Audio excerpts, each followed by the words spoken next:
Fala, leitores da Bíblia, graça e paz, tudo bem com vocês? Hoje a gente vai ler Deuteronômio 27, 28, Salmo 91 e Atos capítulo 2. Vamos orar? Pai de amor, mais uma vez pedimos tua ajuda na tarefa de ler a tua palavra.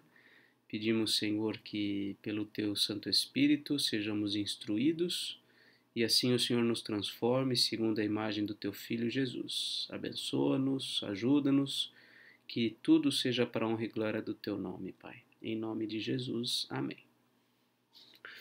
Bom, começaremos agora a leitura do terceiro discurso de Moisés. O segundo foi bem longo, né? O primeiro foi curtinho, o segundo foi longo e agora o terceiro. Vamos lá então. Promulgação solene da lei. Moisés e os anciãos de Israel deram ordens ao povo, dizendo: Guardem todos estes mandamentos que hoje lhes ordeno. No dia em que vocês passarem o Jordão e entrarem na terra que o Senhor seu Deus lhes dá, levantem pedras grandes e pintem-nas com cal. Ao passarem, escrevam nessas pedras todas as palavras desta lei para que vocês entrem na terra que o Senhor seu Deus lhes dá, terra que mana leite e mel, como o Senhor, o Deus de seus pais, lhes prometeu. Quando vocês tiverem passado o Jordão, levantem essas pedras no monte Ebal, como hoje lhes ordeno, e pintem-nas com cal. Ali vocês devem construir um altar ao Senhor, seu Deus, altar de pedras que não tenham sido trabalhadas com instrumentos de ferro. Construam o altar do Senhor, seu Deus, com pedras toscas, e sobre este altar, lhe ofereçam holocaustos. Também sacrifiquem ofertas pacíficas. Comam ali e alegrem-se na presença do Senhor seu Deus. Nessas pedras escrevam de forma bem nítida todas as palavras desta lei. Moisés, juntamente com os sacerdotes levitas, disse ainda a todo Israel: Fique em silêncio e escute, ó Israel.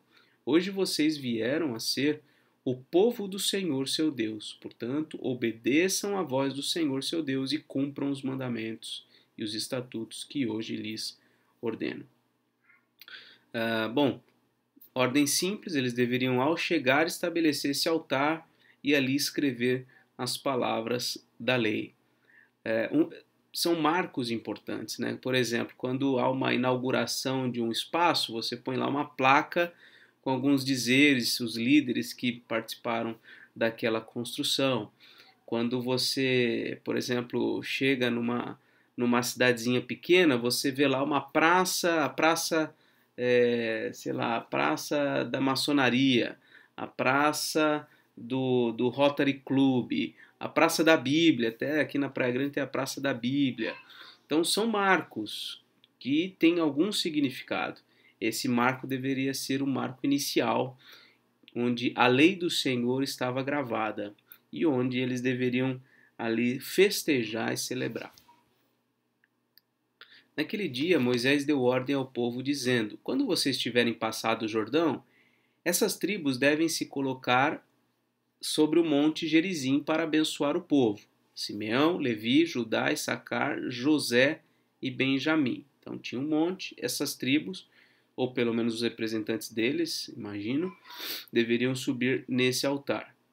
E estas tribos estarão sobre o monte Ebal, um outro monte, para amaldiçoar o povo: Ruben, Gade, Aser, Zebulon, Dan e Naftali.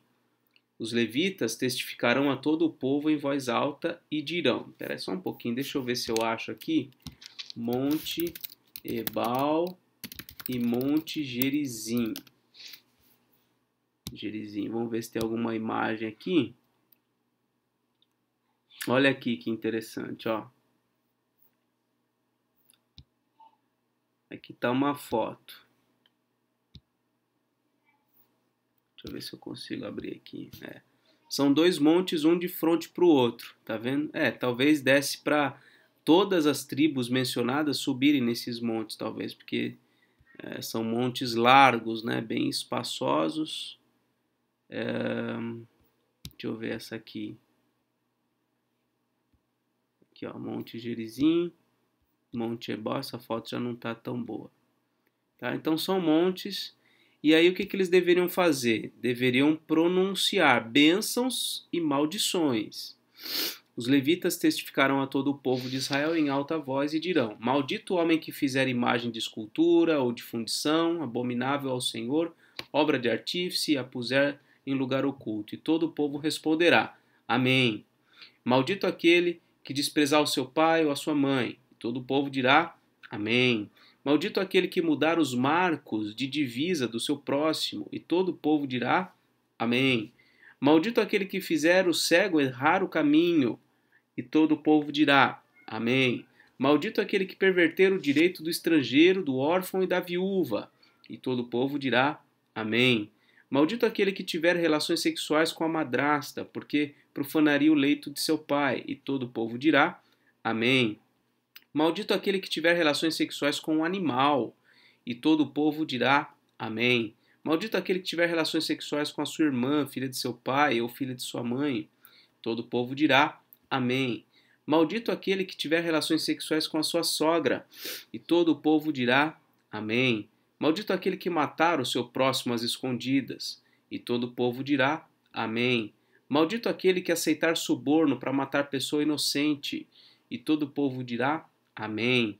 Maldito aquele que não confirmar as palavras desta lei, não as cumprindo. E todo o povo dirá: Amém. Então, quer dizer, é massacrante. Para o povo entender a lei, tem que massacrar a lei na cabeça deles. Tem que repetir constantemente, né? E é isso que Deus está orientando eles a fazer. Capítulo 28. Se vocês ouvirem atentamente a voz do Senhor seu Deus, tendo cuidado de guardar todos os seus mandamentos que hoje lhes ordeno, o Senhor seu Deus exaltará vocês sobre todas as nações da terra.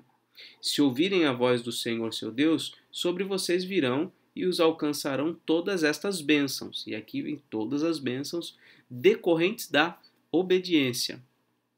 Benditos serão vocês na cidade, benditos serão vocês no campo, bendito será o fruto do seu ventre, o fruto da sua terra, o fruto dos seus animais, benditas serão as crias das suas vacas e ovelhas.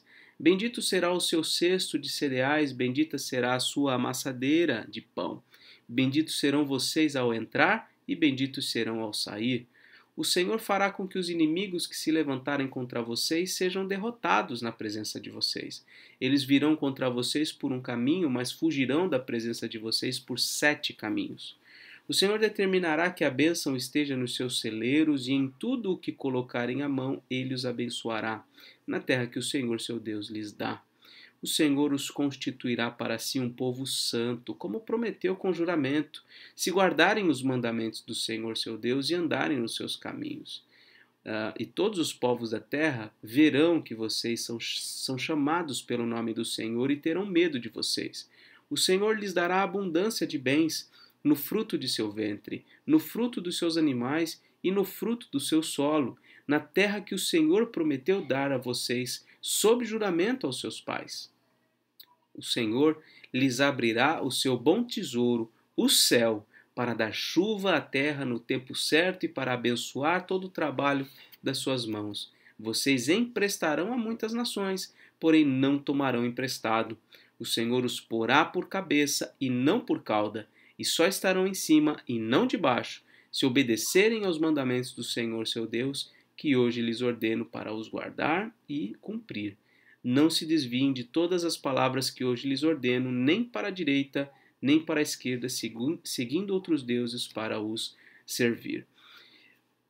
Bênçãos muito preciosas, promessas maravilhosas para o povo que obedecesse à lei do Senhor. E de fato, essas eram as bênçãos: bênçãos materiais, bênçãos de prosperidade, bênção de paz, bênção de honra, bênção, enfim, para toda a nação. O problema é a gente ler um texto como esse e achar que esse texto tem tudo a ver exatamente com os nossos dias e que todas essas bênçãos são prometidas para uma vida de obediência hoje.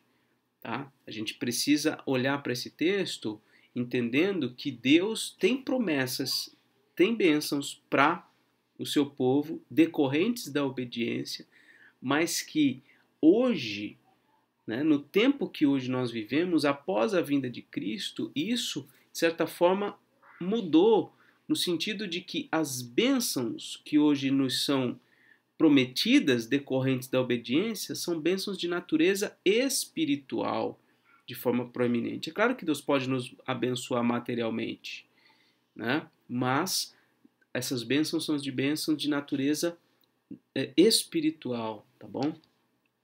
E castigos, também tem castigos decorrentes da desobediência. Porém, se não derem ouvidos à voz do Senhor seu Deus, deixando de cumprir todos os seus mandamentos e os seus estatutos que hoje lhes ordeno, então virão sobre vocês e os alcançarão todas essas maldições. Malditos serão vocês na cidade e malditos serão no campo. Maldito será o seu cesto de cereais e maldita será a amassadeira de pão. Maldito será o fruto do seu ventre, o fruto da sua terra, e malditas serão as crias das suas vacas e ovelhas. Malditos serão vocês ao entrar e malditos serão ao sair. O Senhor mandará sobre vocês a maldição, a confusão e a ameaça em tudo o que empreenderem, até que vocês sejam destruídos e pereçam repentinamente, por causa da maldade das suas obras, com que vocês me abandonaram. O Senhor fará com que a peste se apegue a vocês, até que os consuma da terra em que vão entrar e da qual tomarão posse. O Senhor os ferirá com fraqueza, febre e inflamação, com calor ardente, seca, com crestamento. Crestamento é queimadura causada pelo calor do sol, e ferrugem nas plantas, e isto os perseguirá até que vocês pereçam. O céu sobre a cabeça de vocês será de bronze, e a terra debaixo de vocês será de ferro. Por chuva sobre a sua terra, o Senhor lhes dará pó e cinza, que descerão do céu sobre vocês, até que vocês sejam destruídos. O Senhor fará com que vocês sejam derrotados pelos seus inimigos. Vocês sairão contra eles por um caminho, mas voltarão fugindo por 7 caminhos, e serão objeto de espanto para todos os reinos da terra. Os seus cadáveres servirão de comida a todas as aves do céu e aos animais selvagens, e não haverá quem os espante. O Senhor os ferirá com as úlceras do Egito, com tumores, com sarna e com coceira, e disso vocês não conseguirão se curar. O Senhor os ferirá com loucura, com cegueira e com perturbação do espírito. Vocês andarão às apalpadelas ao meio-dia, como o cego apalpa nas trevas, e não prosperarão nos seus caminhos. Serão sempre oprimidos e roubados durante todos os seus dias, e não haverá ninguém que os salve. Você contratará casamento com uma mulher, mas outro homem é que terá relações com ela. Você construirá uma casa, mas não irá morar nela. Plantará uma vinha, mas não colherá os frutos. O seu boi será morto diante dos seus olhos, mas você não comerá da sua carne. O seu jumento será roubado diante dos seus olhos e não lhe será restituído. As suas ovelhas serão dadas aos seus inimigos e não haverá ninguém que os socorra. Os seus filhos e as suas filhas serão entregues a outro povo. Vocês verão tudo isso e ficarão morrendo de saudade todos os dias, mas vocês não poderão fazer nada. O fruto da sua terra e de todo o seu trabalho será comido por um povo que vocês nunca conheceram, e vocês serão oprimidos e quebrantados todos os dias, e ficarão loucos pelo que verão com seus próprios olhos. O Senhor os castigará com úlceras malignas nos joelhos e nas pernas, das quais vocês não poderão se curar, desde a planta do pé até o alto da cabeça. O Senhor levará vocês e o rei que tiverem constituído sobre vocês a uma nação que não conheceram, nem vocês nem os seus pais, e lá servirão outros deuses feitos de madeira e de pedra. Vocês serão objeto de horror, de provérbio e de escárnio entre todos os povos para onde o Senhor os levar. Vocês lançarão muita semente ao campo, mas colherão pouco, porque os gafanhotos irão consumir tudo. Vocês plantarão e cultivarão muitas vinhas, mas não beberão o vinho, nem colherão as uvas, porque os vermes acabaram com tudo. Em todo o seu território vocês plantarão oliveiras, mas não terão azeite para se ungir, porque as azeitonas cairão. Vocês gerarão filhos e filhas, mas ficarão sem eles, porque serão levados ao cativeiro. Todas as árvores e os frutos da terra de vocês serão consumidos pelos gafanhotos. Os estrangeiros que estão no meio de vocês se elevarão cada vez mais, e vocês cada vez mais descerão. Eles emprestarão a vocês, mas vocês não emprestarão a eles. Eles serão por cabeça e vocês serão por cauda. Todas essas maldições virão sobre vocês, os perseguirão e os alcançarão, até que vocês sejam destruídos, porque não ouviram a voz do Senhor seu Deus, para guardarem os mandamentos e estatutos que ele lhes ordenou. Serão no meio de vocês por sinal e por maravilha, bem como entre os seus descendentes para sempre. Vocês não serviram o Senhor seu Deus com alegria e bondade de coração, apesar de terem abundância de tudo. E por isso, com fome, com sede, com nudez e com falta de tudo, servirão os inimigos que o Senhor enviará contra vocês. Sobre o pescoço de vocês porá um jugo de ferro, até que os tenha destruído. O Senhor fará vir contra vocês uma nação de longe, que virá da extremidade da terra, como o vôo impetuoso da águia, uma nação cuja língua vocês não entenderão, nação cruel, que não respeitará os velhos, nem terá piedade dos moços. Eles comerão o produto dos animais e da terra de vocês, até que vocês sejam destruídos. Eles não lhes deixarão cereal, vinho, azeite, nem as crias das vacas e das ovelhas de vocês, até que vocês sejam destruídos. Eles cercarão todas as cidades em que vocês moram, até que venham a cair em toda a terra as altas e fortes muralhas em que vocês confiavam. Eles sitiarão vocês em todas as suas cidades, em toda a terra em que o Senhor seu Deus lhes deu. Na angústia e no aperto em que vocês ficarão com o cerco dos seus inimigos, vocês comerão o fruto do seu ventre, isto é, a carne de seus filhos e de suas filhas, que o Senhor seu Deus lhes der. O mais sensível dos homens e o mais delicado no meio de vocês será mesquinho para com o seu irmão, e para com a mulher que ama, e para com os outros filhos que ainda lhe restarem, de modo que não dará a nenhum deles da carne de seus filhos que ele comer, porque nada lhe restou na angústia e no aperto com que os inimigos apertarão vocês em todas as suas cidades. A mais sensível das mulheres e a mais delicada no meio de vocês, que de tão sensível e delicada não tentaria pôr a planta do pé sobre o chão, será mesquinha para com o marido que ama, e para com o seu filho e para com a sua filha. Será mesquinha, não repartindo com eles a placenta que lhe saiu do ventre, e os filhos que tiver, porque os comerá às escondidas, pela falta de tudo, na angústia e no aperto com que os inimigos apertarão vocês nas suas cidades. Se vocês não tiverem o cuidado de cumprir todas as palavras desta lei, escritas neste livro, para temerem este nome glorioso e terrível, a saber, o Senhor seu Deus, então o Senhor fará com que sejam terríveis as pragas que virão sobre vocês e sobre a sua descendência, pragas grandes e duradouras, enfermidades graves e duradouras. Ele fará voltar contra vocês todas as moléstias do Egito que vocês temeram, e elas se apegarão a vocês. O Senhor também fará vir sobre vocês enfermidades e pragas que não estão escritas no livro desta lei, até que vocês sejam destruídos. Vocês que eram tão numerosos como as estrelas do céu, ficarão reduzidos a poucas pessoas, porque não deram ouvidos à voz do Senhor, o Deus de vocês. Assim como o Senhor tinha prazer em fazer bem a vocês e torná-los mais numerosos, assim também o Senhor terá prazer em destruir e fazê-los perecer. Vocês serão desarraigados da terra em que estão entrando para dela tomar posse.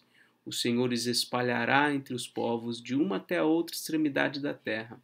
Ali vocês servirão outros deuses, deuses de madeira e de pedra, que nem vocês nem os seus pais conheceram.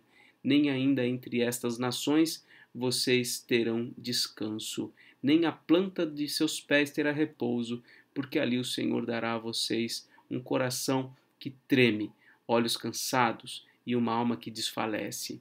A vida de vocês estará suspensa como por um fio diante de vocês. Terão pavor de noite e de dia e não terão certeza de que irão sobreviver. Pela manhã vocês dirão: ah, quem dera já fosse noite. E à noitinha vocês dirão: ah, quem dera já fosse dia. Isso pelo pavor que sentirão no coração e pelo espetáculo que terão diante dos olhos. O Senhor fará com que vocês voltem ao Egito em navios, pelo caminho de que eu lhes disse, nunca mais vocês o verão. Ali vocês serão oferecidos para a venda como escravos e escravas aos seus inimigos, mas não haverá quem queira comprá-los. Gente, sim, não tem nem o que comentar, né? Um cenário catastrófico, né, que se daria aí por conta da desobediência. Tá?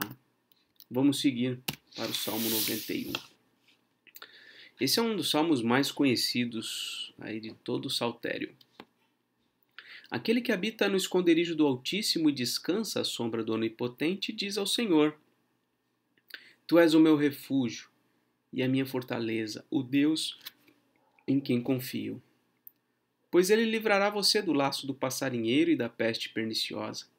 Ele o cobrirá com as suas penas e sob as suas asas você estará seguro. A sua verdade é proteção e escudo.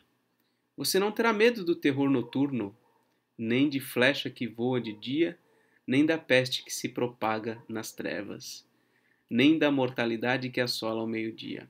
Cai 1.000 ao seu lado e 10.000 à sua direita, e você não será atingido. Somente com os seus olhos você contemplará e verá o castigo dos ímpios. Só um detalhe, né, para a gente ver como esse Salmo 91 já tem tudo a ver com o texto que a gente acabou de ler em Deuteronômio, né? Aqui, alguém que confia no Senhor que está sendo, enfim, abençoado, né? São palavras de bênção para aqueles que servem ao Senhor, obviamente aqueles que obedecem às leis do Senhor. Você disse: O Senhor é meu refúgio. Você fez do Altíssimo a sua morada. Nenhum mal lhe sucederá. Praga nenhuma chegará à sua tenda. Porque aos seus anjos ele dará ordens a seu respeito, para que guardem você em todos os seus caminhos. Eles o sustentarão nas suas mãos, para que você não tropece em alguma pedra. Você pisará o leão e a cobra. Com os pés esmagará o leãozinho e a serpente. Deus diz: Porque a mim se apegou com amor, eu o livrarei. Eu o protegerei, porque conhece o meu nome. Ele me invocará e eu lhe responderei. Na sua angústia eu estarei com ele. Eu o livrarei e o glorificarei. Vou saciá-lo com longevidade e lhe mostrarei a minha salvação. Então, aquele que confia no Senhor, aquele que tem o Senhor como seu refúgio, como sua morada, esse é altamente abençoado. É o que diz aqui o Salmo 91. Por isso que tantos gostam desse salmo, leem constantemente.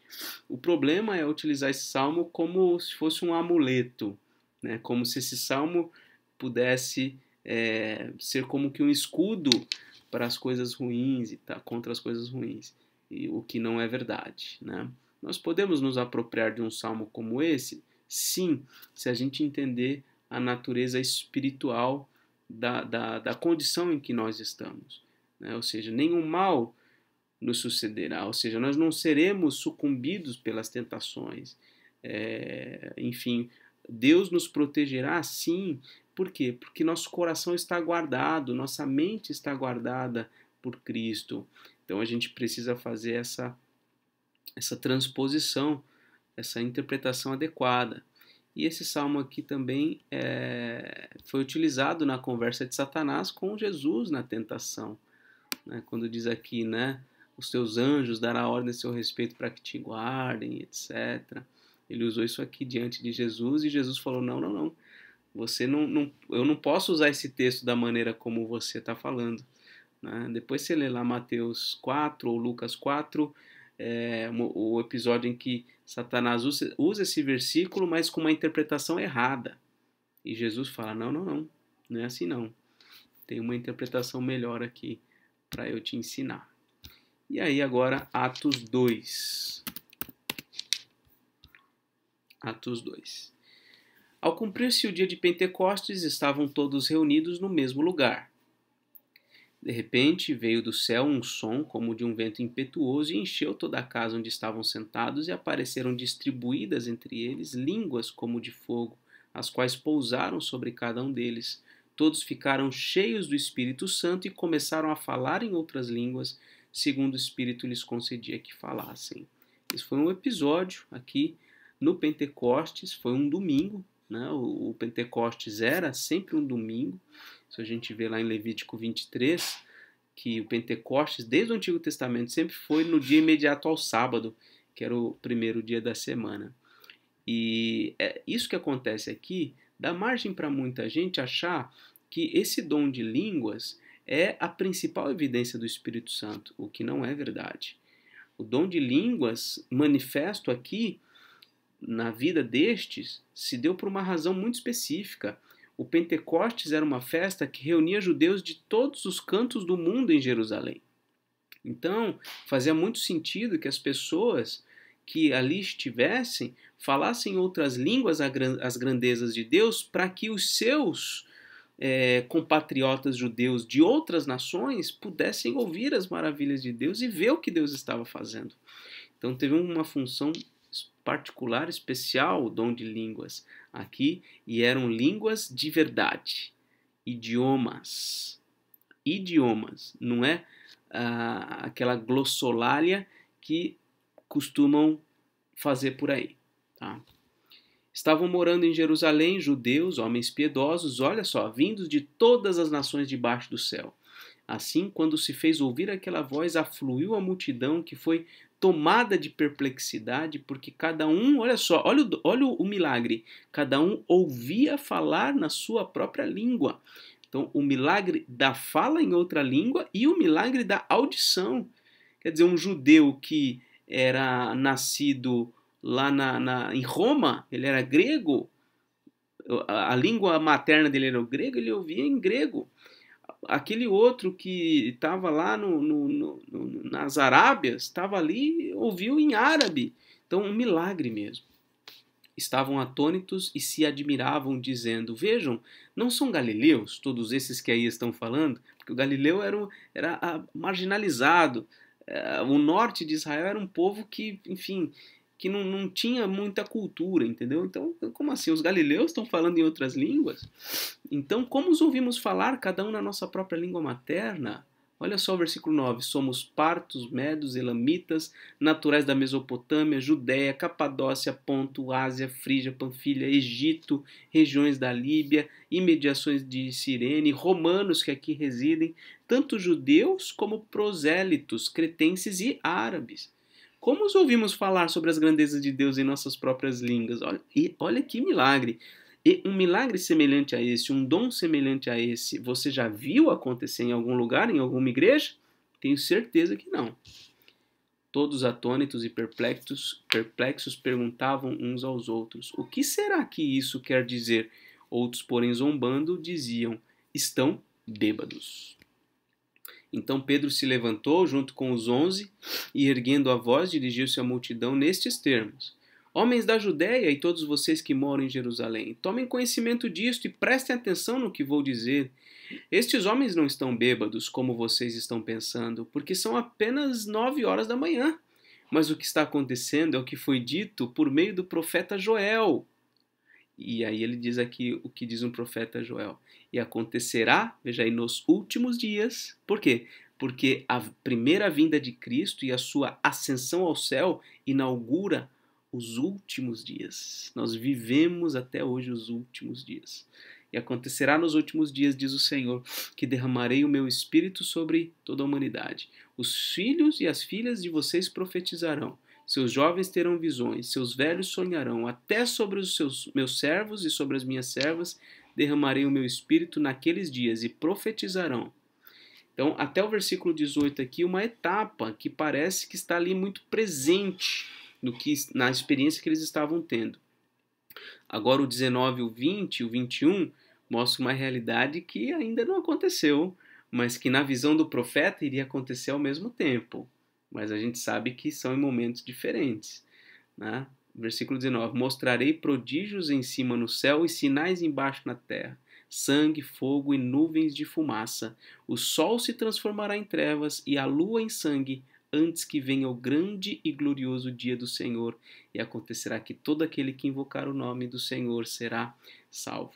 Todas essas transformações cósmicas, toda essa questão aí do sol, da lua, etc., isso não aconteceu, né? Mas na mente do profeta, na forma como Deus revelou ao profeta, isso aconteceria numa mesma ocasião. E talvez até na mente de Pedro isso também pudesse acontecer ali próximo daqueles dias, tá? Mas a gente ainda aguarda algumas coisas. Ele continua: Israelitas, escutem o que vou dizer.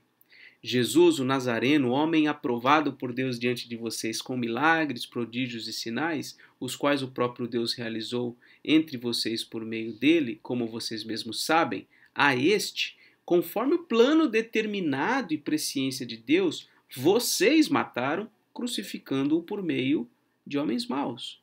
Porém, Deus o ressuscitou, livrando-o da agonia da morte, porque não era possível que fosse retido por ela.